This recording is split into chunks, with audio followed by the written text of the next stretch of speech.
আমরা কিন্তু শিখতে আসি নাই, আমরা ম্যাচ জিততে এসেছি। Credit goes to our team. দেখেন, আমি টসের সময় বলেছিলাম যে আমার কাছে মনে হয় যে রাইট চ্যানেলে বোলিংটা শুরু করা ইম্পর্টেন্ট, এবং আমি যদি বলি খালেদ এবং শরীফুল প্রথম বল থেকেই একদম রাইট চ্যানেলে বল করছে, এবং আমরা যেভাবে প্ল্যান করেছিলাম ওইভাবে করার চেষ্টা করেছি। আর ফার্স্ট 5-6 ওভার একটু উইকেট অবশ্যই অনেক ভালো ছিল, বাট 5-6 ওভার আমার কাছে মনে একটু মস্টার ছিল, ওটা কাজে লাগাতে পেরেছি আমরা ভালো মতো। কি বাংলাদেশের লার্নিং প্রসেসটা কি এখানে আসলে? অবশ্যই নিউজিল্যান্ডকে হারিয়েছে, তারপর দলগতভাবে আসলে আপনারা কি পেয়েছেন? না, অবভিয়াসলি দেখেন, আমার কাছে মনে হয় যে অ্যাজ এ টিম হিসেবে খেলাটা সবসময় যেটা বলে আসি, বোলিং ইউনিট অবশ্যই আমাদের জন্য কাজটা অনেক ইজি করে দিয়েছে, বাট ওভারঅল যদি বলেন বোলিং, ফিল্ডিং এবং ব্যাটিং, আমরা যেহেতু 7 উইকেটে জিতেছি, তো আমার কাছে মনে হয় যে অ্যাজ এ টিম হিসেবে ভালো করতে পেরেছি। বাট এখান থেকে আমাদের যে মিস্টেক আজকে ছিল, এগুলোর জন্য আরও যাতে নেক্সট ম্যাচে আরও গুছিয়ে উঠতে পারি, এবং অবশ্যই চেষ্টা করবো যাতে অ্যাজ এ টিম হিসেবে খেলতে পারি।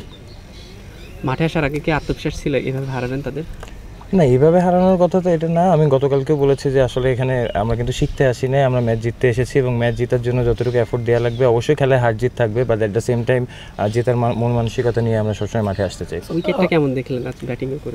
যেটা বললাম যে উইকেট ভালো ছিল, বাট সিলেটের উইকেটে অবভিয়াসলি পেস বলাররা বা ফার্স্ট 5-6 ওভারে একটুখানি উইকেটে মুভমেন্ট থাকবে এবং ময়েশ্চার থাকবে। আজকের উইনিংয়ে কি বোলারদেরকে না ব্যাটসম্যানদেরকে এগিয়ে রাখবেন? আমার কাছে বলার, ব্যাটসম্যান বা ফিল্ডার কোনো কিছু না, আমি সবসময় চাই অ্যাজ এ টিম হিসেবে খেলতে এবং অ্যাজ এ টিম হিসেবে জিততে। সোহান, দেখা গেছে ওদের যদি ভুল না করি 70-75 রানে 8-9 উইকেট পড়ে গেছে, তারপরে একটা লম্বা পার্টনারশিপ দেখা গেছে, যেটা বাংলাদেশের ক্ষেত্রে হরহামেশাই দেখা যায়। বাংলাদেশের বোলিং ভালো করার পরেও শেষের দিক দিয়ে দেখা যায় যে এরকম অনেক টাইমে আমরা ম্যাচও হেরেছি। এটা কি চেনা পরিচিত রূপ হয়ে গেছে? না, এটা দেখেন, আপনি একটা নিউজিল্যান্ডের মতো টিম, আমি যদি ভুল না করি, ওরা হয়তো ফার্স্ট 3টা ওডিআই টিমের ভিতরে থাকবে, এবং ওদের 8টা ইন্টারন্যাশনাল প্লেয়ার আছে যারা নিউজিল্যান্ডের হয়ে পার্টিসিপেট করতেছে। তো তাদের এগেনস্টে আপনি এভাবে খেলা শুরু করছেন, অবভিয়াসলি আমার কাছে মনে হয় যে credit goes to our team. এবং যেটা বললাম, অবশ্যই কিছু মিস্টেক থাকবে, সেখান থেকে আবার নিজেদের আরও কতটুকু গুছিয়ে আনতে পারি, এটাই চেষ্টা করবো। শোন ভাই, আমরা চাইলে তো তাদের 100-র ভিতরে ধরে ফেলতে পারতাম, বাট শেষ সময় দেখলাম যে রানটা একটু বেশি হয়ে গেল নাকি? এটাকে কি বলবো? ক্রিকেট খেলা আসলে এরকম মুখে বলে কোনো সময় হয় না, আপনি 100-র ভিতরে ধরতে পারবেন না, 300-র উপরে যাবে, এটা আসলে সিচুয়েশনের উপর ডিপেন্ড করে। বাট যেটা বললাম, অবভিয়াসলি টিম হিসেবে ভালো ক্রিকেট খেলতে চাই, এটাই আমাদের সবার লক্ষ্য থাকবে। শুরুর দিকে ওদের টপ অর্ডার আর মিডল অর্ডারের শুরুটা হচ্ছে 4 জন ব্যাটারকে ডাক করে পাঠানোটাকে ম্যাচ সহজ করে দিয়েছে। দেখেন, ওদের ব্যাটিং লাইন আপ যদি আপনি দেখেন, ওদের টিমে কিন্তু 2টা বা 3টা অলরাউন্ডার আছে। সো টিম হিসেবে ওরা ভালো, এবং আমার কাছে মনে হয় যে নেক্সট ম্যাচ ওরা আরও স্ট্রংভাবে আসবে।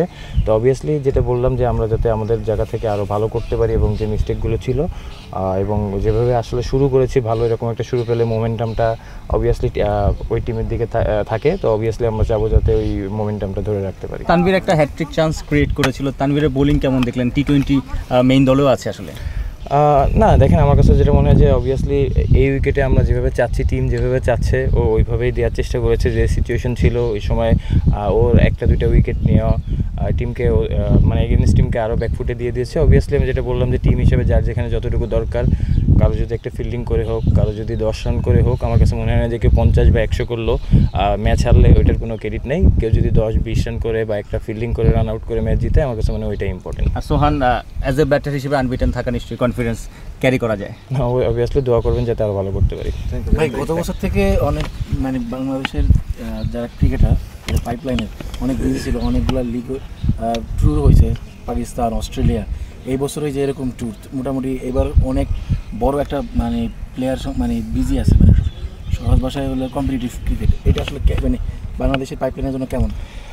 দেখেন, আপনি যদি আমার কাছে মনে করেন বাংলাদেশের ওডিআই ক্রিকেটটা সবসময় অনেক উপরে থাকবে, বাট লাস্ট হয়তো কিছুদিন আমরা ওই ক্রিকেটটা খেলতে পারতেছি না। বাট আমার কাছে মনে হয় যে হ্যাঁ, যদি এরকম থাকে, যেটা বললেন পাইপলাইন এবং ওভারঅল সব কিছু মিলায় যদি ওইভাবে আমরা কন্টিনিউ করতে পারি এবং আমাদের জায়গা থেকে টিম হিসেবে ভালো করতে পারি, অবভিয়াসলি ভালো থাকবে। যে দেখেন, লাস্ট 2-3 বছর আগে আমরা ওডিআইতে যেখানে ছিলাম, হয়তো খুব ভালো অনেক বড় বড় টিমের সাথেও জিতেছি, ওই জায়গাটা ইনশাল্লাহ ওর থেকে ভালো আরও জায়গায় আমরা যেতে পারবো। শোন ভাই, লাস্ট কোয়েশ্চন, যে উইনিং কম্বিনেশন সেটা কি আগামী ম্যাচেও ধরে রাখবেন আপনারা, নাকি স্কোয়াডে কোনো পরিবর্তন আসতে পারে, বা এটাই ধরে রাখবেন? দেখেন, আমার কাছে সব থেকে ইম্পর্টেন্ট যে টিম কি চাচ্ছে। নেক্সট ম্যাচ পরশুদিন, তো ওই ক্ষেত্রে আমাদের টিম কম্বিনেশনের জন্য যে টিমটাই বেস্ট মনে হবে ওই টিমটাই খেলবে ইনশাল্লাহ।